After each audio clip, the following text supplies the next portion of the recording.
Cameroun, l'arrivée des exploitants chinois dans les mines d'or de Bétaré et Oya entraîne des disputes d'espace avec les autochtones. Ces derniers voient d'un mauvais œil le fait que leurs terres soient exploitées. Manifestation à Moroni pour réaffirmer l'appartenance de Mayotte aux Comores. Elle intervient alors que Mayotte, l'île française, connaît de fortes tensions liées à des immigrations clandestines venues de l'Union des Comores. En Gambie, ils ont voté jeudi pour élire leurs conseillers municipaux. C'était lors des premières élections locales organisées dans ce pays depuis le départ, il y a plus d'un an, du président Yaya Jammeh.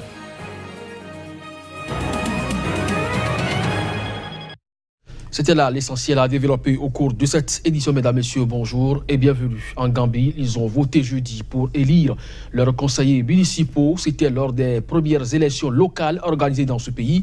Depuis le départ, il y a plus d'un an, du président Yaya Jammeh, 9 listes de partis, dont l'UDP, le parti au pouvoir, et des candidats indépendants se présentent à ces élections. Reportage. Les Gambiens ont voté jeudi pour élire leurs conseillers municipaux. Ce scrutin vise à renouveler les élus municipaux dans les 120 circonscriptions du pays, actuellement largement dominées par l'Alliance patriotique pour la réorientation et la reconstruction, l'ancienne formation politique de Yaya Jammeh. Il s'agit des premières élections locales organisées depuis le départ il y a plus d'un an de l'ancien président qui a dirigé le pays durant 22 ans. 9 listes de partis politiques dont l'UDP, le parti au pouvoir, et des candidats indépendants se présentent à ces élections dont les premiers résultats sont attendus dès ce vendredi. Les précédentes élections locales en 2013 avaient été boycottées par l'opposition qui avait dénoncé un manque de transparence. L'UDP entend gagner dans 84 des 113 circonscriptions où il a présenté des candidats. Le parti au pouvoir n'a pas présenté de liste dans 7 circonscriptions où elle est pessimiste sur l'issue du scrutin. Quant à la PRC, l'ex-parti de Yaya Jammeh, il a présenté des candidats dans 63 circonscriptions et se dit confiant de l'emporter face à ses adversaires. Coup de théâtre en Sierra Leone, le candidat malheureux à l'élection présidentielle dans ce pays, Samura Kamara, a saisi la Cour suprême pour contester la victoire de Julius Maada Bio. Il avait pourtant félicité l'homme la semaine dernière. Nous en avons été officiellement notifiés ce mercredi soir, a déclaré Albert Massakwa, porte-parole de la Commission électorale nationale visée par ce recours, de même que le président Julius Maada Bio. Cela fait partie du processus démocratique, a ajouté Albert Massakwa. Dans son recours, Samura Kamara et 2 dirigeants de son parti reprochent à la Commission électorale nationale d'avoir proclamé le 4 avril dernier la victoire de Julius Maada Bio sans tenir compte d'irrégularités observées selon eux lors du second tour le 31 mars. Ils demandent en conséquence à la Cour suprême d'ordonner l'exclusion du décompte des bureaux de vote où ces produits un bourrage d'urne et d'invalider l'annonce de la victoire de Julius Maada Bio qui a prêté serment 2 heures plus tard. La date de la décision de la Cour suprême n'était pas connue dans l'immédiat. Le soir de la proclamation des résultats, Samura Kamara avait exprimé l'intention de les contester en justice. Mais il avait ensuite félicité Julius Maada Bio le 7 avril lors d'une visite à son domicile avec une délégation de son parti. Les 2 hommes s'étaient serré la main et donné l'accolade devant les caméras. Les missions d'observateurs présentes lors des élections ont généralement salué le bon déroulement du scrutin et Julius Maada Bio a reçu les félicitations de la part des dirigeants internationaux. Une cérémonie officielle d'intronisation du nouveau président est prévue samedi à Freetown. Les Comoriens manifestent à Moroni, réclament l'appartenance de la Mayotte à l'île dans un climat de tension lié à l'immigration clandestine dans la région. Un demi-millier de personnes ont défilé jeudi à Moroni pour réaffirmer l'appartenance, selon eux, de Mayotte aux Comores. Mayotte, île française située dans l'océan Indien, a été paralysée en mars par un mouvement de contestation sociale contre l'insécurité et l'immigration en provenance de l'Union des Comores, pays voisin. Cette crise a créé de fortes tensions entre Paris et Moroni. Les autorités françaises ont expulsé vers leur pays d'origine des Comoriens sans papier arrivés à Mayotte. Moroni, qui revendique la souveraineté sur l'île de Mayotte, a riposté en refusant de laisser entrer sur son territoire ses citoyens refoulés.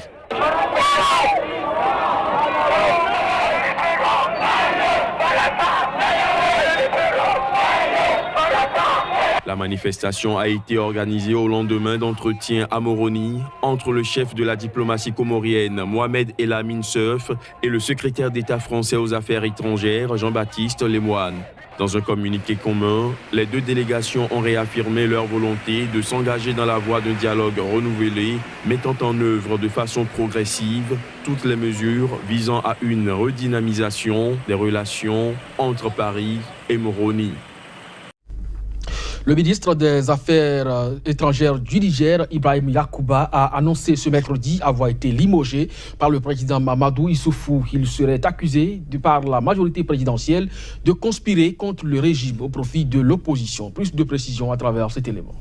Le Premier ministre Brigué Rafini est venu me dire que le président ne souhaitait plus que je sois au gouvernement. J'ai immédiatement rédigé une lettre de démission dans laquelle j'ai aussi annoncé le retrait de mon parti de la majorité présidentielle, a affirmé Ibrahim Yakuba, joint par téléphone depuis Abidjan. À Niamey, une source proche du pouvoir a confirmé cette démission, précisant le président Issoufou a demandé au Premier ministre de le faire démissionner. Depuis quelque temps, il faisait preuve de déloyauté et complotait même contre le gouvernement avec l'opposition tout en restant au gouvernement. Ibrahim Yakuba a été remplacé par Kala Ankouraou, un membre du Parti nigérien pour la démocratie et le socialisme, PNDS, la formation du président Issoufou. Tout le monde sait pourquoi, a commenté Ibrahim Yakuba. C'est lié à notre position sur le code électoral en vue de la présidentielle de 2021. Ce code verrouille le système et crée des conditions dangereuses pour la stabilité de notre pays. Il porte en lui les germes de la contestation. Il n'y aura pas de confiance dans ces élections, a-t-il ajouté. Au début du mois, le parti de Yakuba avait critiqué ce nouveau code électoral et notamment la composition de la Commission électorale nationale indépendante, CENI, candidat contre Mahamadou Issoufou à la présidentielle de 2016, où il est arrivé 5e avec 4,43% des voix au premier tour. Ibrahim Yakuba avait appelé à voter pour le président sortant au deuxième tour. Ce ralliement lui avait valu le poste prestigieux de ministre des Affaires étrangères. Pour rappel, ce n'est pas la première fois que Yakuba se brouille avec le président. Ex-adjoint du directeur de cabinet du président, jugé trop ambitieux, il avait été exclu du PNDS en 2015, accusé de fomenter un projet visant à faire main basse sur les structures du parti. Il avait créé son propre parti, le Mouvement patriotique nigérien MPN, qui dispose de 5 députés au Parlement. En Afrique du Sud, elle est morte, mais on s'en souviendra sans doute pour toujours. Bien plus que l'ex-femme de l'ancien président Nelson Mandela, Winnie Madikizela Mandela est une icône de la lutte anti-apartheid de son pays.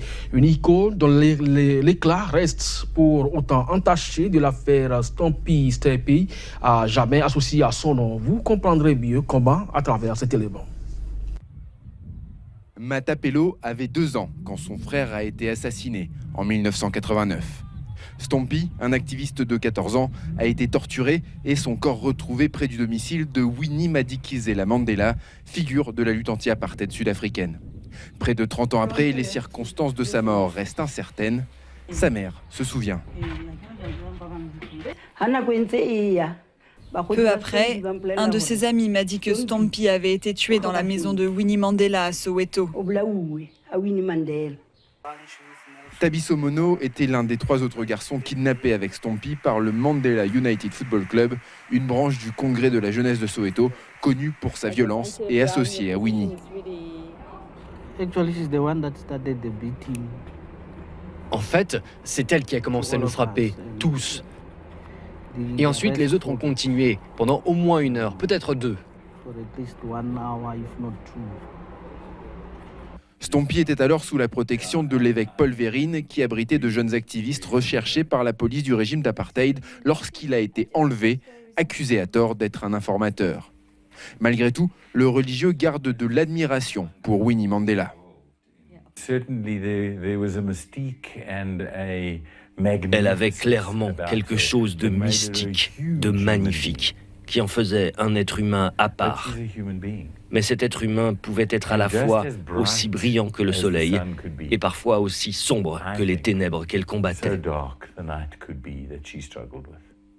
Pour sa participation à l'affaire, Winnie Mandela a été condamné à 2 ans de prison, une peine rapidement suspendue. Plus tard, la commission de vérité et de réconciliation, mise en place à la fin de l'apartheid, a conclu que la leader avait conscience des violences contre Stompie et avait failli à ses responsabilités. Un membre du Mandela United Football Club, Jerry Richardson, a été emprisonné pour le meurtre du jeune homme en 1990. Mais cette mort aura entaché à jamais l'héritage de Winnie Mandela.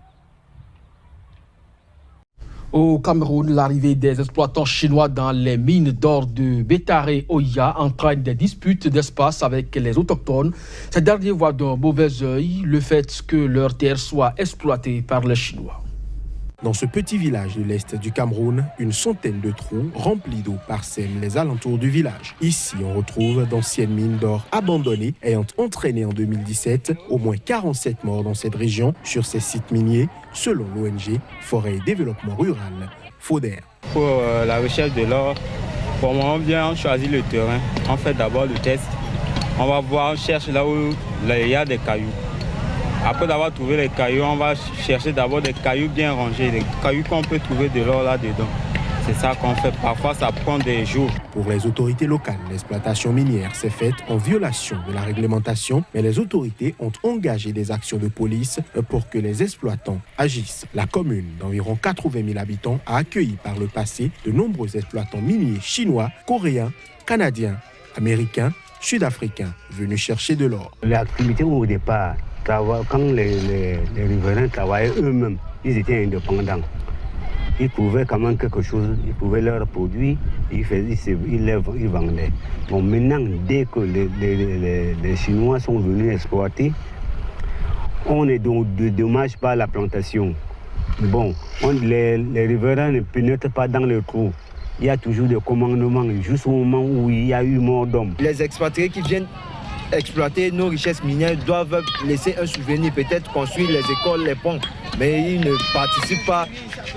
participent pas au développement de la nation camerounaise. Ici, femmes et enfants remuent la terre à l'aide d'une houe ou d'une pelle dans l'espoir de trouver de l'or sans considérer les risques. Outre les risques mortels, l'exploitation de l'or a modifié la faune locale. La commune de Bétaré Oya aurait dû percevoir plus de 850 millions de francs CFA de redevances minières depuis 2014. Elle n'a rien reçu à ce jour. Selon des riverains, officiellement 285 kg d'or brut ont été produits dans l'est du Cameroun en 2017 par les compagnies agréées.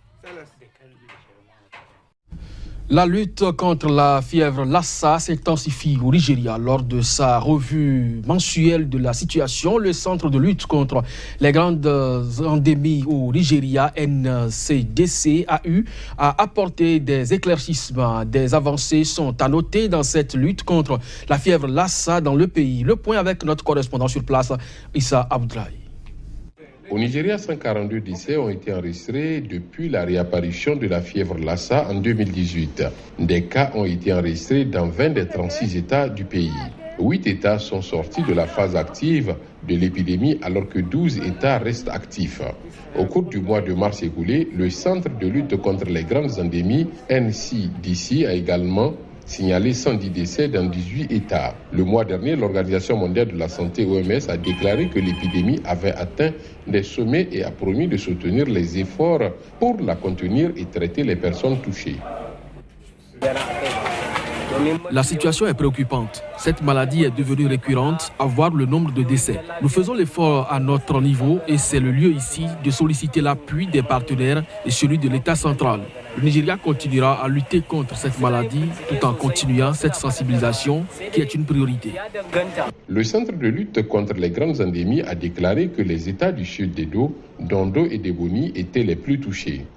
L'Organisation mondiale de la santé et le Centre de lutte contre les grandes endémies, NCDC, ont intensifié leur riposte au niveau national et étatique. La fièvre de Lassa appartient à la même famille que Marburg et Ebola, deux virus mortels qui provoquent des infections fiévreuses, des vomissements et dans le pire des cas, des saignements hémorragiques.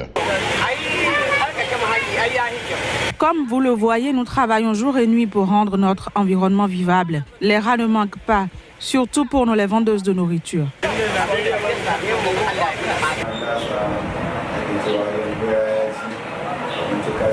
La responsabilité incombe aux leaders traditionnels de soutenir les efforts des autorités. La santé n'a pas de prix, des campagnes de salubrité s'imposent.